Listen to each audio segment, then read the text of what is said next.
3 خواص بلايتروم لازم شيء كذي. ماذا تبي تقوله؟ اي بعد المقدمة. ما اسمع شنو؟ بعد المقدمة.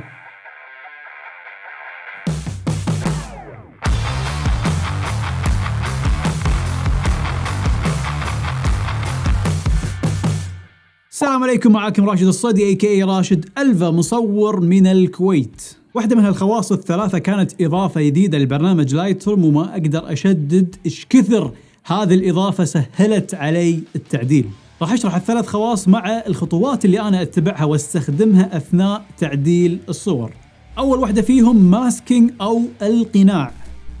هذه الخاصية تخلينا نحط قناع أو ماسك على أي شيء نبيه بالصورة عشان نقدر نتحكم بالإضاءة زائد الألوان مخصوصة لهذا الشيء. وفي كذا نوع من الأقنعة أو الماسكينج اللي بالبرنامج، في المتدرج، في البيضاوي، وفي الفرشة.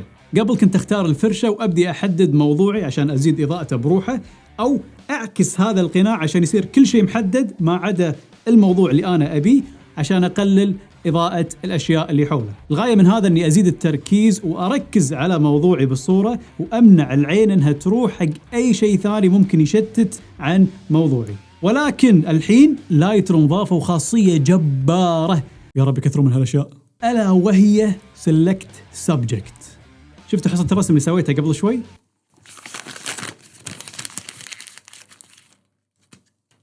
الحين لايتروم خلاها بضغطة زر. الحين لايتروم بنفسه يحدد لي الموضوع كله بضغطة زر. راحت أيام اللي كنت أدش وقت بدل ضاع وأنا للحين أرسم وأحدد ولا بلشت تعديل أصلاً. والنقطة الثانية والإضافة اللي هي Select Sky، وتسوي نفس الشيء بضغطة زر تحدد لي السماء كلها إذا في سماء بالصورة.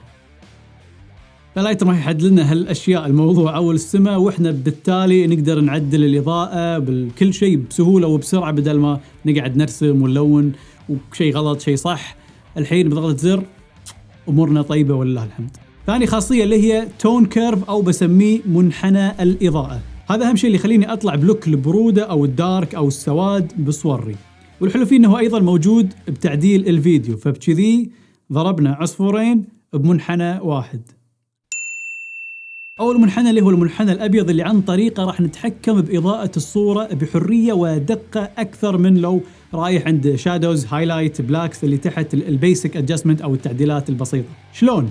أعلى نقطة بهذا المنحنى هي اللون الأبيض، أو أعلى إضاءة بالصورة اللي تكون لونها أبيض، وأقل نقطة بهذا المنحنى اللي هي الأسود أو اللون الأسود بالصورة، البلاكس اللي مو حتى ظلال، اللي أعمق من الظلال اللي ما فيها معلومات.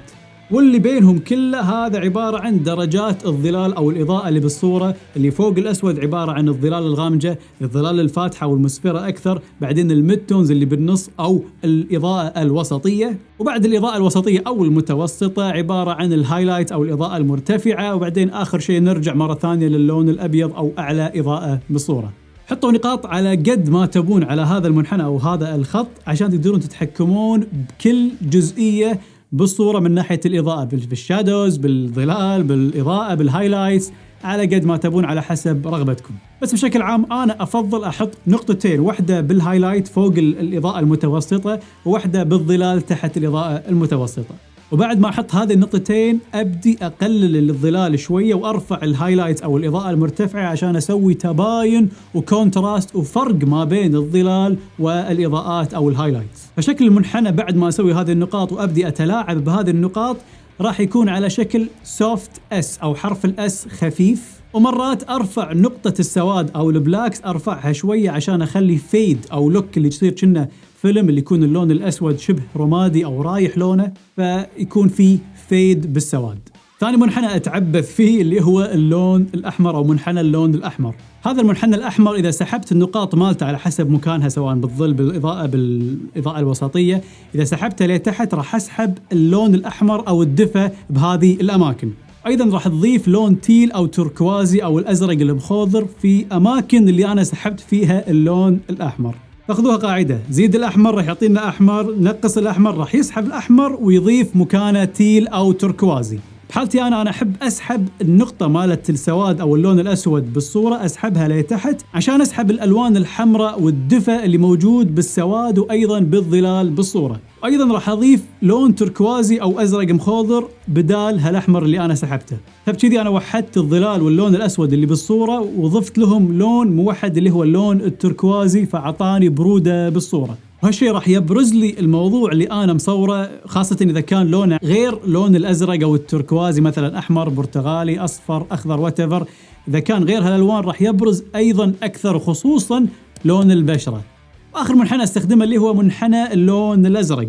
إذا سحبت النقاط اللي فيه لتحت راح أسحب اللون الأزرق وأيضا أضيف لون أصفر مكانه، والعكس صحيح، إذا رفعتم لفوق راح أضيف لون أزرق بالصورة. بحالتي أبي أأكد البرودة اللي أنا سويتها يوم سحبت الدفء واللون الأحمر وضفت تركواز بمكانه، راح أسوي نفس الشيء، راح أسحب آخر نقطة اللي هي البلاكس وأرفعها شوية لين ما تضاف برودة ولون أزرق عندي بصورتي. وبكذي برزت موضوعي أكثر، خاصة إذا كان من الألوان الدافية، الأحمر، البرتغالي، الأصفر، راح يكون وردة، لأني وحدت كل شيء ثاني خاصة بالظلال وبالشادوز وباللون الأسود، وحدتهم بلون واحد، فبرز الموضوع أكثر بالنص أو بينهم. ثالثا وآخرا كلر ميكس أو خلطة الألوان.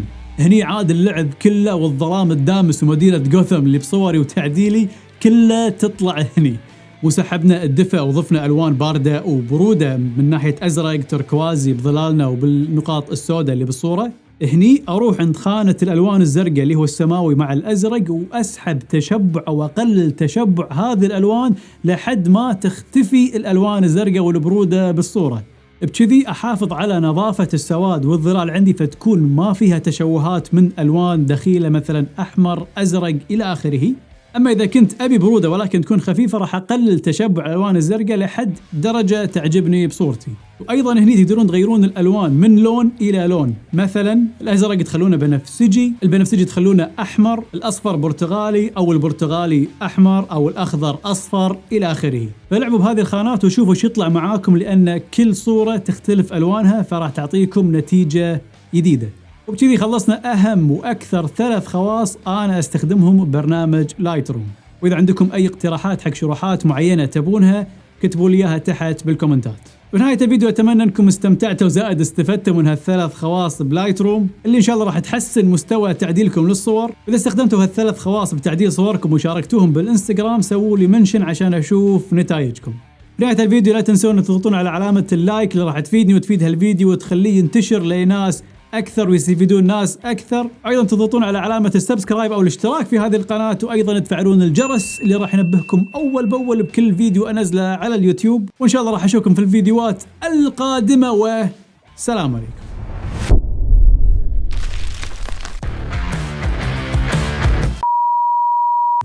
حبكت الحين القطارات كلهم رايحين رادين.